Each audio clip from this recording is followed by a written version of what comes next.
Hello students, welcome to Shweta Yadav Tutorials. Please like and subscribe my channel and hit bell icon for more updates.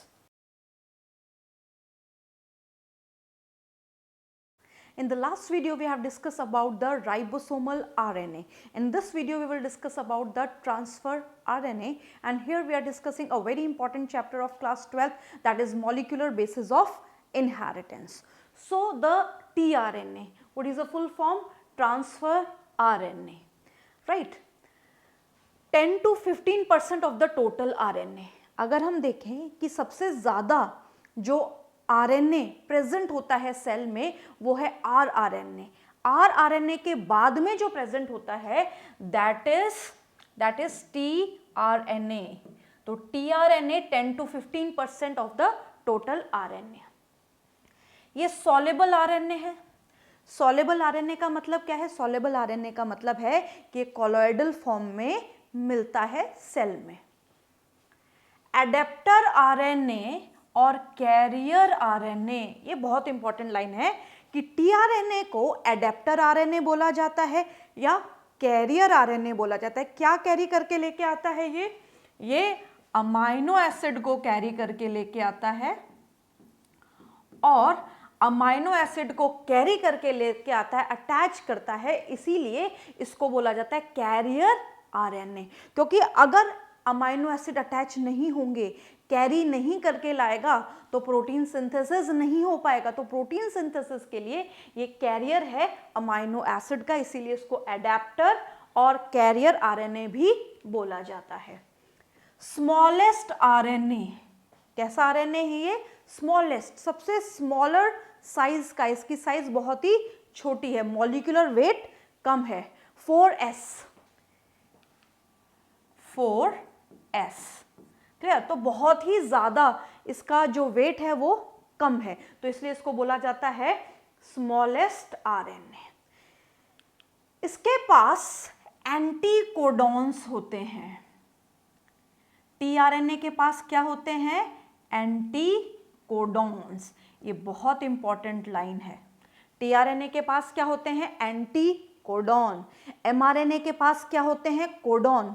Codon क्या होते हैं? हमने last video में पढ़ा था. Codon 3 nucleotide की specific sequence है. 3 न्यूक्लियोटाइड की सीक्वेंस को, स्पेसिफिक सीक्वेंस को हम कोडॉन बोलते हैं, और कोडॉन कोड करता है एक स्पेसिफिक अमाइनो एसिड को. ये बात हमने लास्ट वीडियो में करी थी. क्लियर? तो हमने क्या पढ़ा? एक जनरल इंट्रोडक्शन हम देखें. tRNA स्मॉलेस्ट RNA है, सॉल्युबल RNA है, एडेप्टर RNA है, साथ साथ में 10 to 15% of the total RNA, 10 से 15% ये टोटल RNA है. फंक्शन, ट्रांसफर अमाइनो एसिड, ये कैरी करता है अमाइनो एसिड को या अमाइनो एसिड को ट्रांसफर करता है. फिर हम इसके स्ट्रक्चर की बात करते हैं. Structure of RNA. तो स्ट्रक्चर ऑफ tRNA जो है वो काफी ज्यादा कॉम्प्लिकेटेड है. यानी कि अगर हम सारे RNAs में देखें तो सबसे ज्यादा जो इसका स्ट्रक्चर है वो कॉम्प्लिकेटेड है. अब कॉम्प्लिकेटेड किस कारण से है? इसके बहुत सारे कारण हैं, सबकी हम डिटेलिंग आगे करेंगे.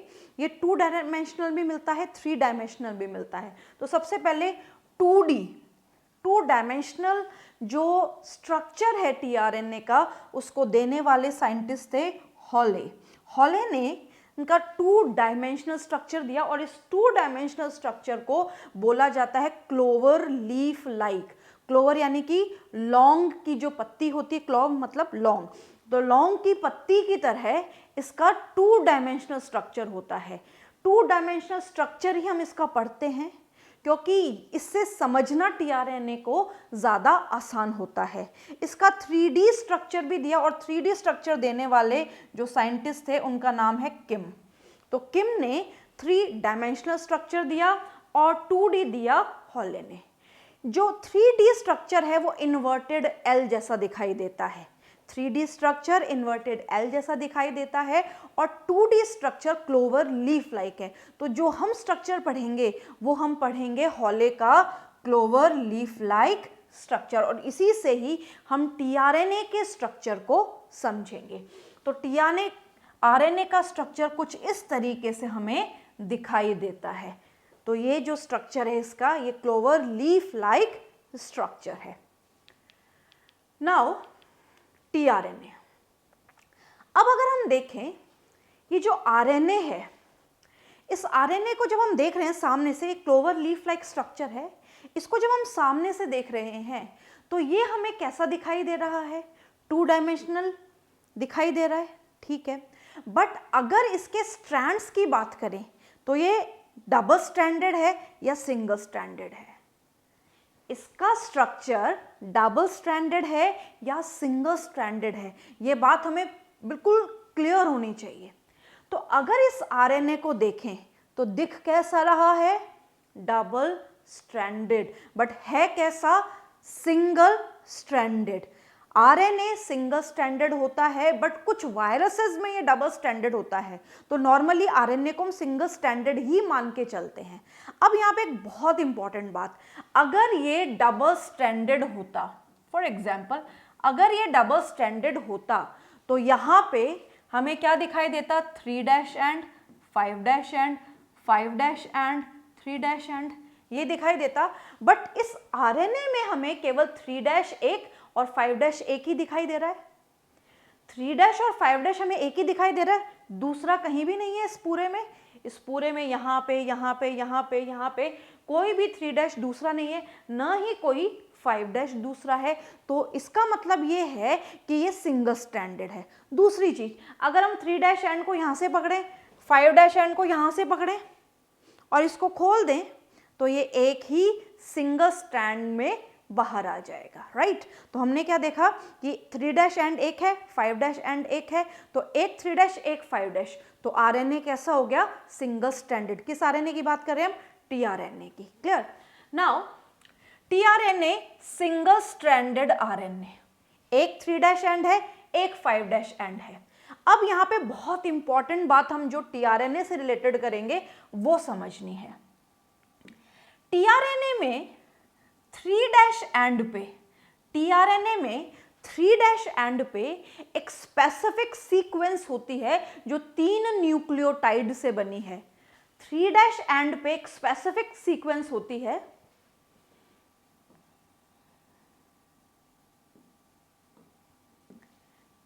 एंड पे एक स्पेसिफिक सीक्वेंस होती है जो 3 न्यूक्लियोटाइड से बनी होती है, और इसी सीक्वेंस पे क्या अटैच होता है?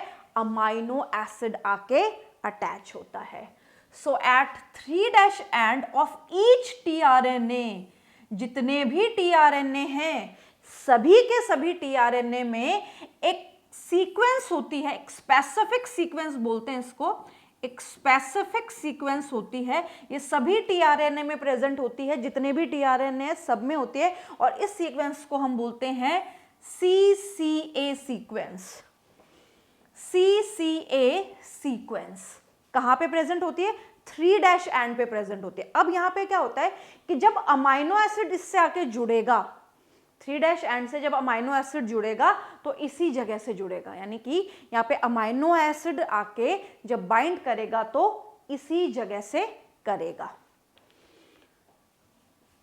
5' एंड ऑफ टीआरएनए, टीआरएनए के 5' एंड पे क्या होता है? केवल एक न्यूक्लियोटाइड प्रेजेंट होता है, जी, ग्वानिन प्रेजेंट होता है। तो बात यहाँ पे ध्यान क्या रखनी है? अभी अमाइनो एसिड की बात ध्यान न भी रहे तो चलेगा, बट यहाँ पे हमें क्या ध्यान रखना है? 2 चीजें ध्यान रखनी है कि 3' एंड पे 3 न्यूक्लियोटाइड की सीक्वेंस है, स्पेसिफिक सीक्वेंस है CCA, और 5' एंड पे क्या प्रेजेंट है? ग्वानिन प्रेजेंट है।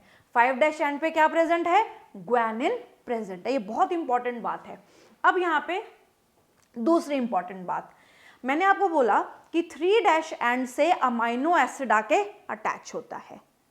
3' एंड पे जब अमाइनो एसिड आके जुड़ता है, एक्सेप्ट होता है, तो इसीलिए इसको बोला जाता है एक्सेप्टर आर्म।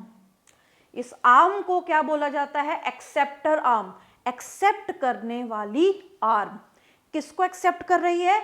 अमाइनो एसिड को एक्सेप्ट कर रही है। So here 3' end is known as acceptor end और acceptor arm. Amino acid binds to 3' end by COOH group, यहाँ पे अमाइनो एसिड बाइंड करेगा। अब हमें पता है कि जो अमाइनो एसिड है इसमें ये वाला जो ग्रुप है ये अमाइनो ग्रुप है, ये वाला जो ग्रुप है ये कार्बोक्सिल ग्रुप है, ये अमाइनो ग्रुप हो गया, ये कार्बोक्सिल ग्रुप हो गया COOH, ये कार्बोक्सिल ग्रुप हो गया। तो जब ये 3' एंड से अटैच होगा तो किस ग्रुप से होगा? कार्बोक्सिल ग्रुप से। ये 3' एंड से अटैच होगा कार्बोक्सिल ग्रुप पे, और कार्बोक्सिल ग्रुप और 3' एंड के बीच में जो बॉन्ड बनेगा दैट इज एस्टर बॉन्ड। कौन सा बॉन्ड बनेगा?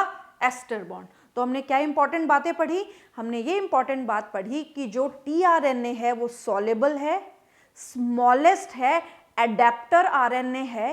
इसी के साथ साथ इसके पास अगर हम देखें तो एक 3' एक 5' एंड होता है। अगर डबल स्टैंडर्ड होता तो 2 3' 2 5' एंड होते। एक 3' है एक 5' है, सिंगल स्टैंडर्ड है। 3' एंड पे 3 न्यूक्लियोटाइड की एक स्पेसिफिक सीक्वेंस होती है जो सभी में ही होती है, यानी कि एक सीक्वेंस होती है जो जितने भी tRNA है सब में प्रेजेंट होगी, वो सीक्वेंस है CCA।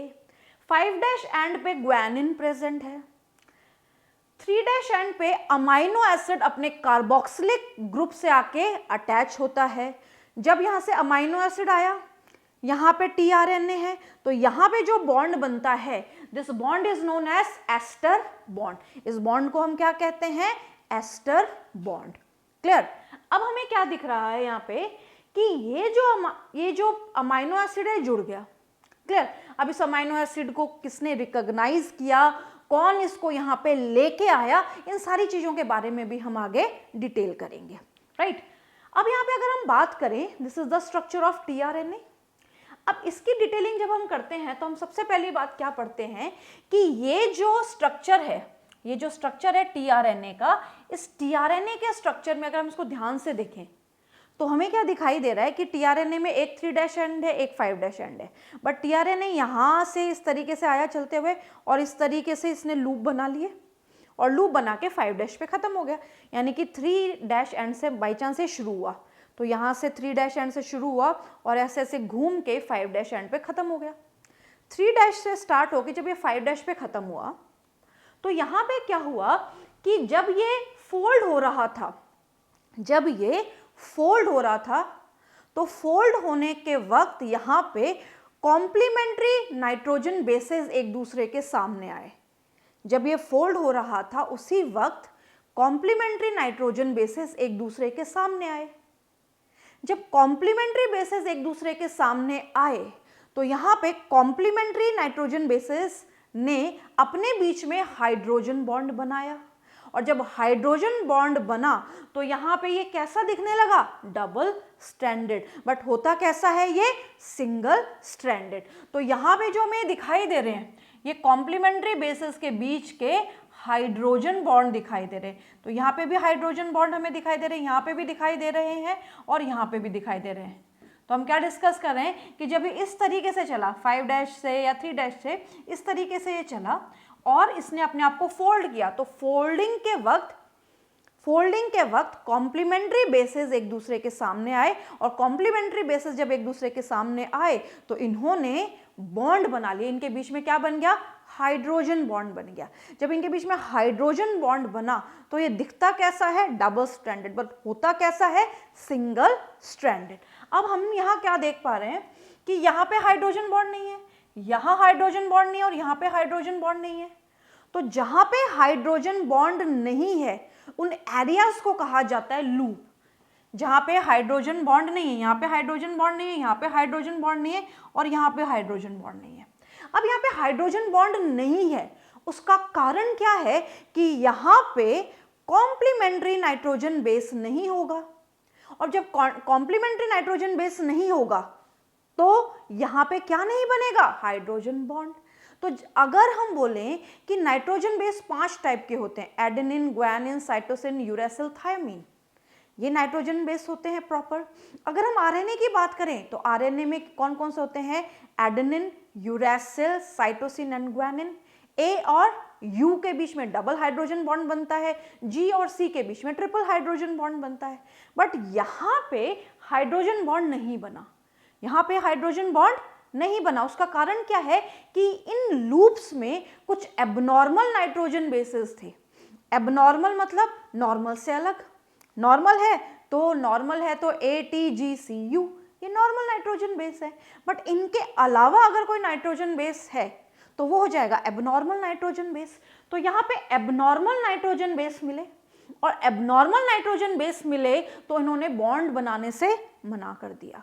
और जब बॉन्ड नहीं बने तो ये जो स्ट्रक्चर हमें दिखाई दे रहे हैं फोल्डेड, ये स्ट्रक्चर बने लूप। तो लूप्स में हाइड्रोजन बॉन्ड नहीं है। क्यों नहीं है? क्योंकि यहाँ पे एबनॉर्मल नाइट्रोजन बेसेस प्रेजेंट है, और एबनॉर्मल नाइट्रोजन बेसेस ने हाइड्रोजन बॉन्ड नहीं बनाए, क्योंकि वो एबनॉर्मेलिटी शो कर रहे हैं, वो नहीं चाहते कि हाइड्रोजन बॉन्ड यहाँ पे बने। So here the molecule of tRNA is folded due to hydrogen bond. ये जब फोल्ड हो जाता है तो इनके बीच में क्या बन जाते हैं? हाइड्रोजन बॉन्ड, क्योंकि कॉम्प्लीमेंट्री बेस सामने आ जाते हैं। There are some places where hydrogen bonds are not formed. These places are known as loops. जहाँ पे हाइड्रोजन बॉन्ड नहीं बन रहे हैं उन प्लेसेस को क्या कहा जाता है? लूप। क्यों? क्योंकि वहां पे क्या प्रेजेंट है? एबनॉर्मल नाइट्रोजन बेसिस प्रेजेंट है। So there are some abnormal nitrogenous bases in the loop, that is why hydrogen bonds are not formed. यहाँ पे हाइड्रोजन बॉन्ड नहीं बन रहे क्योंकि एबनॉर्मल नाइट्रोजन बेसिस प्रेजेंट है।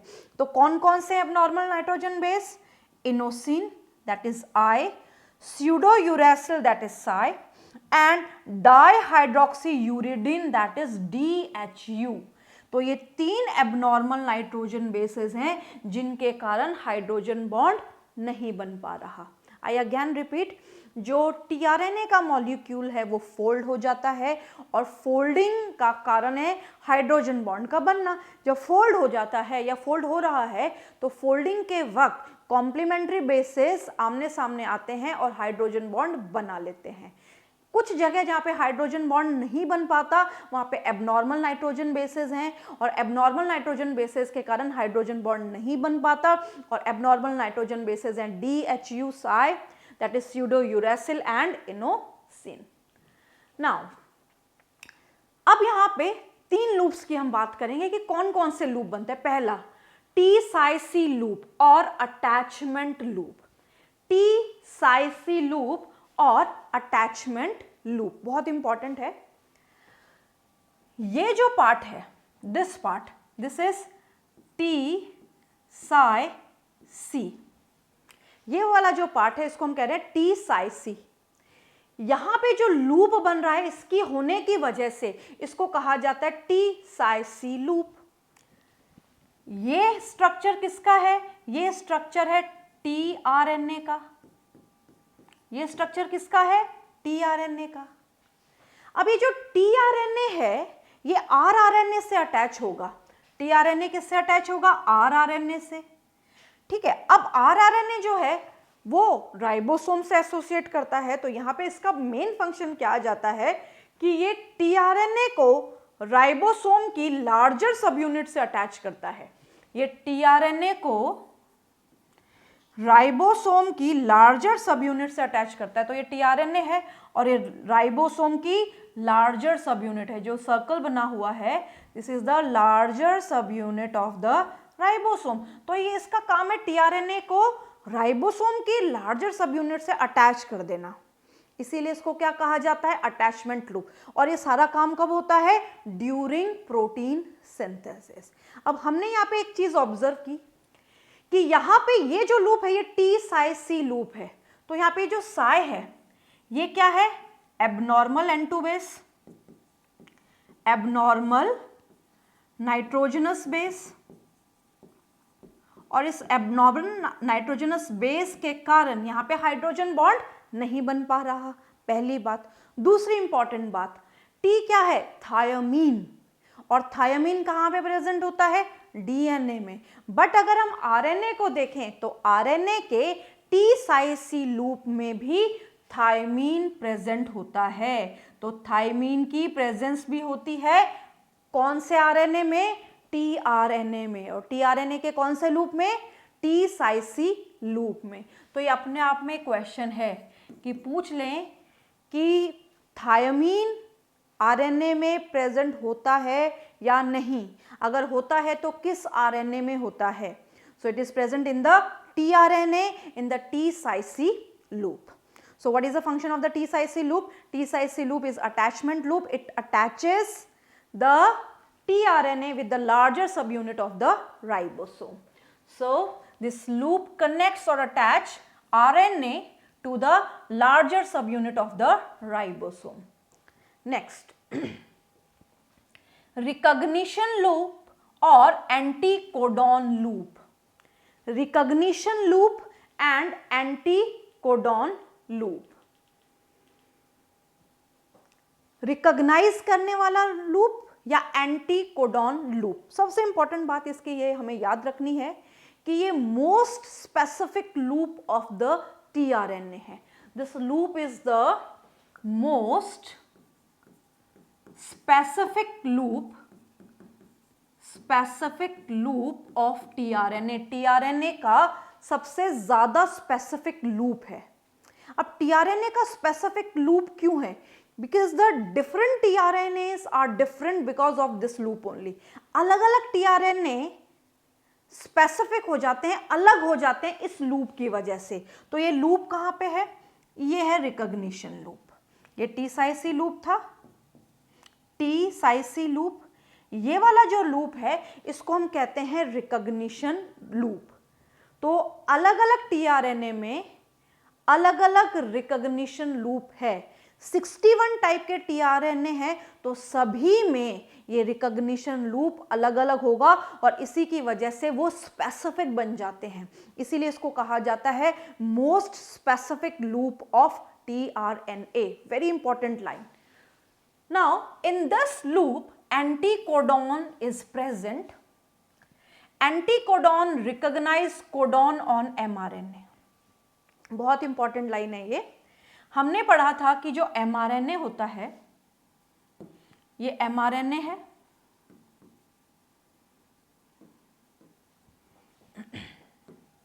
ये एमआरएनए है। इस एमआरएनए पे कोडॉन्स है। मान लीजिए AUG, ये है कोडॉन। कोडॉन क्या होता है? न्यूक्लियोटाइड की स्पेसिफिक सीक्वेंस जो कि कोड करती है एक पर्टिकुलर अमाइनो एसिड को। कोडॉन का मतलब ये कोड करेगी एक पर्टिकुलर अमाइनो एसिड को। अब यहां पे कोडॉन किसके पास है? एमआरएनए के पास। एमआरएनए के पास कोडॉन है। इसी कोडॉन का अगर कॉम्प्लीमेंट्री देखें तो UAC। तो अगर कोडॉन का कॉम्प्लीमेंट्री देखें तो UAC है, तो इस UAC को बोला जाता है एंटी कोडॉन। तो हम क्या बोलेंगे कि कोडॉन का उल्टा एंटीकोडॉन, या कोडॉन का कॉम्प्लीमेंट्री किसके पास है? एंटीकोडॉन के पास। और इस एंटीकोडॉन का जो बेसिक साइट है टीआरएनए में वो कौन सा है? Recognition loop. यानी कि रिकॉग्निशन लूप के पास क्या है? एंटीकोडॉन इस कोडॉन का। तो हम यहां क्या बोल सकते हैं? टीआरएनए के पास एंटीकोडॉन है, एमआरएनए के पास कोडॉन है। इस कोडॉन को पहचानने का काम करेगा एंटीकोडॉन, इस कोडॉन को पहचानने का काम करेगा एंटीकोडॉन। और जब कोडॉन और एंटीकोडॉन में रिकॉग्निशन हो जाएगा तो यहां पे ये आके इससे क्या करेगा? अटैच हो जाएगा। तो हम क्या बोलेंगे कि टीआरएनए एमआरएनए पे अपनी जगह बनाता है, टीआरएनए एमआरएनए पे अपनी जगह बनाता है एंटीकोडॉन की सहायता से, जो कि कोडॉन का कॉम्प्लीमेंट्री है। टीआरएनए एमआरएनए पे अपनी जगह बनाता है किसकी सहायता से? एंटीकोडॉन की सहायता से। और एंटीकोडॉन क्या है? कोडॉन का कॉम्प्लीमेंट्री। क्लियर? हम देख भी सकते हैं। ये मान लीजिए क्या है? कोडॉन। AUG क्या है? कोडॉन। ये कोडॉन कहां पे है?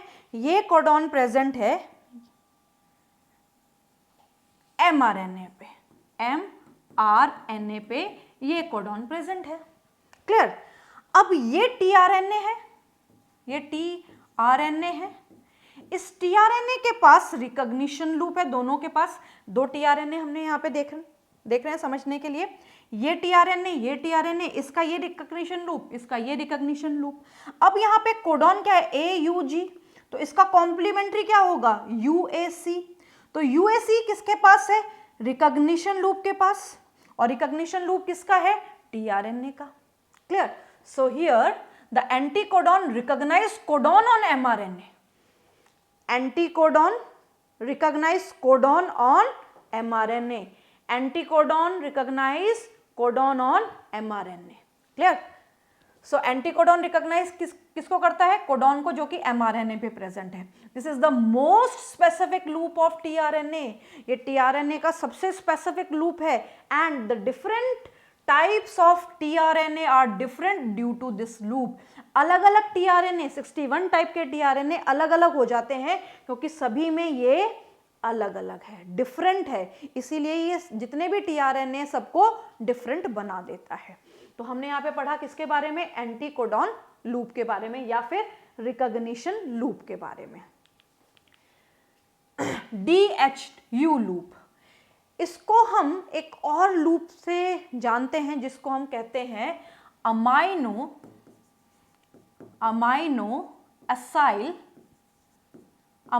Acyl synthetase recognition loop, amino acyl synthetase recognition loop. ये भी रिकॉग्निशन लूप है, ये भी रिकॉग्नाइज करता है। अब इसका काम क्या है, किसको रिकॉग्नाइज करता है, it recognise a specific amino acyl synthetase enzyme, जैसा इसका नाम है उसी को ये रिकॉग्नाइज करता है। इसका नाम क्या है, amino acyl synthetase recognition loop. तो रिकॉग्निशन किसका कर रहा है, ये अमाइनो एसाइल सिंथेटेज, एज लगा है, एज का मतलब एंजाइम है, तो ये इस एंजाइम को रिकॉग्नाइज करता है। और ये जो एंजाइम है इसका काम होता है एक्टिवेट करना अमाइनो एसिड को, अमाइनो एसिड को एक्टिवेट करना और एक्टिवेट करके उसको लेके आना और लेके आके 3' एंड से अटैच करवा देना। बहुत इंपॉर्टेंट बात है इसकी। तो यहाँ पे हम क्या बोलेंगे कि इसका बहुत इंपॉर्टेंट काम है, इसका बहुत इंपॉर्टेंट काम है। ये क्या करता है, ये अमाइनो एसाइल सिंथेटेज एंजाइम जो होता है ये एक्टिवेट करता है अमाइनो एसिड को। अमाइनो एसिड जब एक्टिवेट हो जाता है तो वो 3' एंड से आके अटैच हो जाता है tRNA के, right. There are 20 types of enzymes for 20 types of amino acid. जितने भी अमाइनो एसिड हैं उन सभी के लिए क्या है, 20 टाइप के अमाइनो एसाइल सिंथेटेज एंजाइम है, जैसे glycine, valine, lysine, methionine etcetera, ये डिफरेंट अमाइनो एसिड हैं। तो जैसे ग्लाइसिन, तो ग्लाइसिन के लिए कौन सा होगा, glycine amino acyl synthetase enzyme. जैसा अमाइनो एसिड वैसा ही नाम एंजाइम के साथ आ जाएगा। तो ये किसको रिकॉग्नाइज करेगा, ये ग्लाइसिन को रिकॉग्नाइज करेगा, क्योंकि ये भी एक रिकॉग्निशन जैसा काम कर रहा है। ये ग्लाइसिन को रिकॉग्नाइज करेगा और लेके आएगा, और लेके आके कहाँ पे प्रेजेंट है ग्लाइसिन, साइटोप्लाज्म में है, तो उसको लाएगा और रिकॉग्नाइज करेगा, और रिकॉग्नाइज करके उसको साइटोप्लाज्म में लाके कहाँ पे अटैच करवाएगा, 3' एंड पे, और यहाँ पे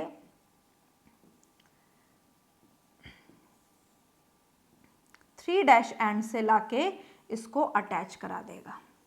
तो DHU लूप है ये। और DH लूप का क्या काम है, इसका काम है स्पेसिफिक एंजाइम को रिकॉग्नाइज करना। और स्पेसिफिक एंजाइम का काम क्या है, स्पेसिफिक एंजाइम का काम है अमाइनो एसिड को लाना और 3' एंड से अटैच करवा देना। क्लियर।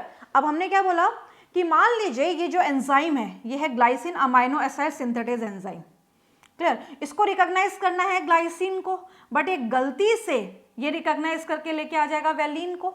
तो यहाँ पे DHU के थ्रू इसकी एक्सेप्टेंस नहीं होगी, इसको वापस भेज दिया जाएगा कि you are not accepted here.